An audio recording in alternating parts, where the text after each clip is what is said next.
Welcome to the F-Bound Podcast. I'm your host, Shannon Schroeder, Executive Function Coach. I help neurodivergent women learn tips and strategies to improve the life skills that will help them be successful. Navigating social situations with rejection sensitivity, tips and strategies. Navigating social situations can be challenging for anyone, but for those with rejection sensitivity, it can feel overwhelming. Rejection sensitivity refers to the tendency to perceive rejection where it may not exist, or to overreact to perceived rejection. It can lead to avoidance of social situations, strained relationships, and negative impacts on mental health. If you experience rejection sensitivity, you may find yourself constantly worried about being rejected or criticized by others. This can make it difficult to engage in social situations because you fear being judged or rejected by others. You might also overanalyze interactions with others and take things personally even when they may not be intended that way. These patterns of thinking and behavior can lead to feelings of isolation and loneliness, as well as anxiety and depression. Navigating social situations when you have rejection sensitivity is tough, but learning strategies can be a helpful step in managing these difficult feelings. By understanding your own patterns of thinking and behavior, you can begin to challenge negative thoughts and develop more positive coping strategies. Understanding rejection sensitivity. Rejection sensitivity refers to a person's heightened sensitivity to the possibility of being rejected, excluded, or criticized by others. Many people struggle with rejection sensitivity, but there is a lot of crossover with neurodivergent people, especially those with ADHD. People with rejection sensitivity tend to interpret ambiguous social cues as signs of rejection and may become anxious, defensive, or hostile in response to perceived rejection. They may also avoid social situations altogether to prevent the possibility of rejection. Psychological theories behind rejection sensitivity. There are several psychological theories that attempt to explain the development of rejection sensitivity. One theory suggests that it may be a result of early childhood experiences such as rejection or neglect from caregivers. Another theory proposes that rejection sensitivity may be a result of social anxiety or low self-esteem. Rejection sensitivity has been linked to various mental health conditions, including anxiety disorders, depression, and borderline personality disorder. It can also impact social functioning, interpersonal relationships, and overall quality of life. Social dynamics and rejection. Role of social expectations. If you struggle with rejection sensitivity, you might find yourself constantly worried about how others perceive you and whether or not you are meeting their expectations. This can lead to a heightened sense of anxiety and a fear of rejection. Social expectations play a significant role in how we interact with others. They can be explicit, such as social norms and rules, or implicit, such as unwritten expectations and assumptions. When these expectations are not met, it can lead to feelings of rejection and social exclusion. For those with rejection sensitivity, the fear of not meeting social expectations can be overwhelming.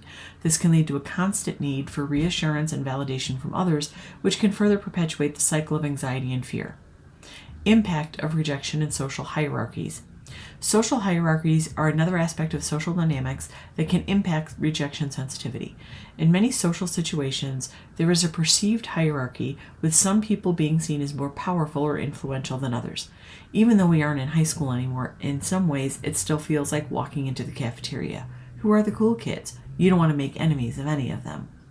When someone with rejection sensitivity perceives rejection from someone higher in the social hierarchy, the impact can be particularly devastating.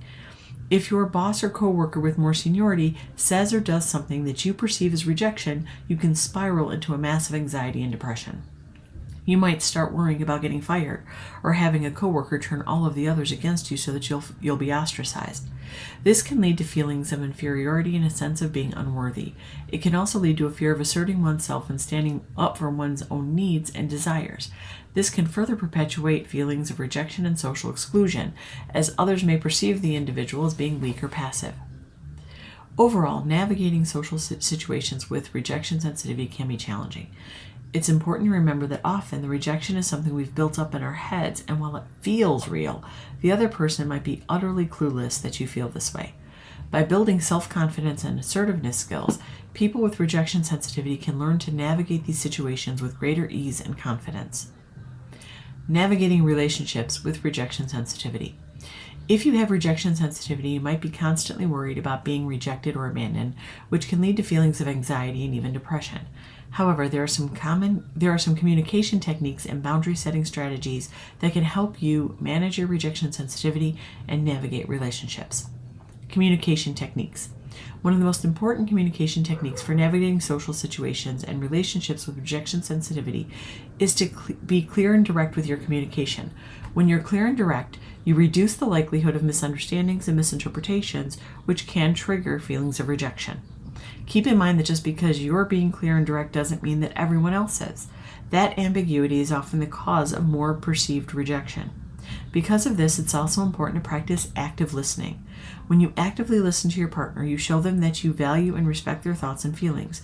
This can help build trust and reduce the likelihood of rejection. If you're active listening, you're not analyzing what they say as a way to see the rejection. Pay attention to what is said and how it's said. Then, if you're unclear, ask for clarification instead of assuming the worst. Often, when people aren't actively listening, they hear the words, but their brain is starting to spin with negative thoughts. Active listening keeps you present in the moment. Another helpful communication technique is to use I statements instead of you statements. For example, instead of saying, "You never listen to me," try saying, "I feel unheard when I talk to you." This approach is less accusatory and can help your partner understand your perspective without feeling attacked. Setting boundaries. Setting boundaries is crucial for managing rejection sensitivity in relationships.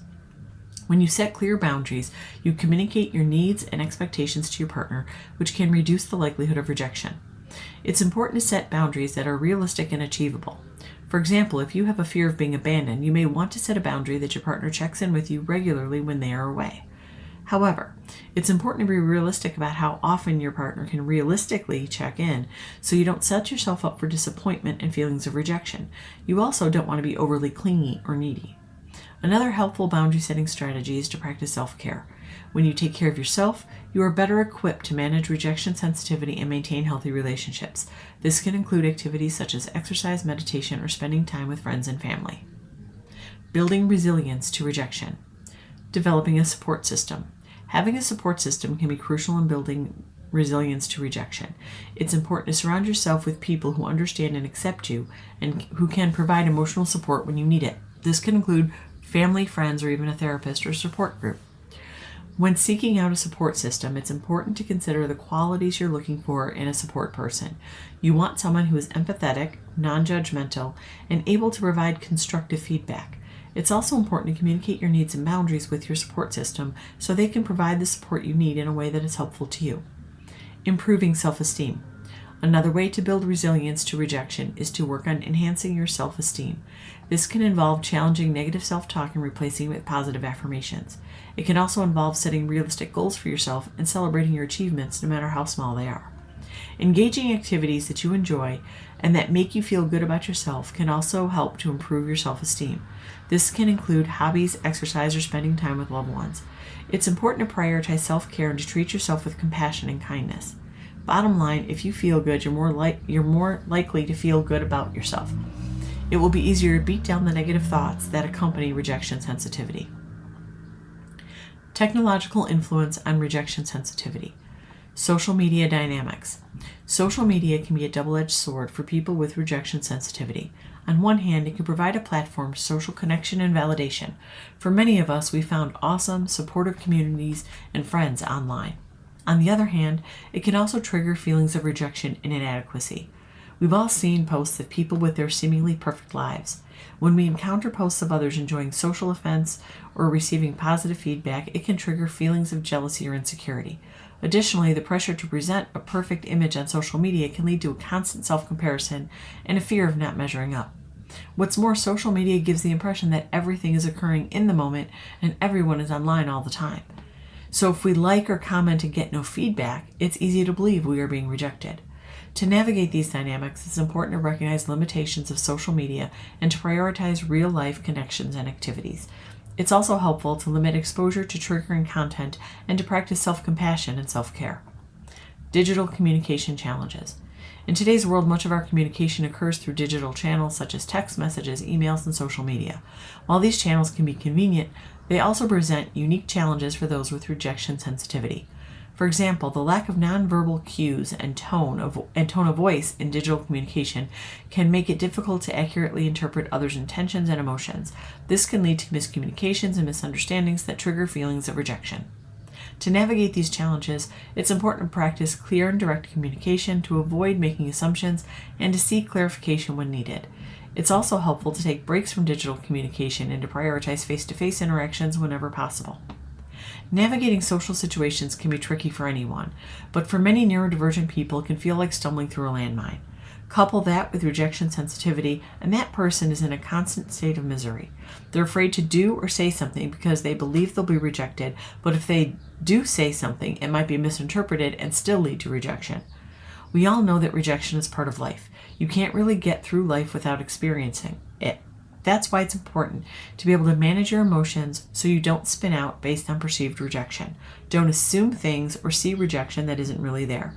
Learn tools and strategies that will help in navigating social situations and build yourself up so that when you do face rejection, you can handle it. I hope you enjoyed this episode of the F-Bomb podcast. Thank you for listening.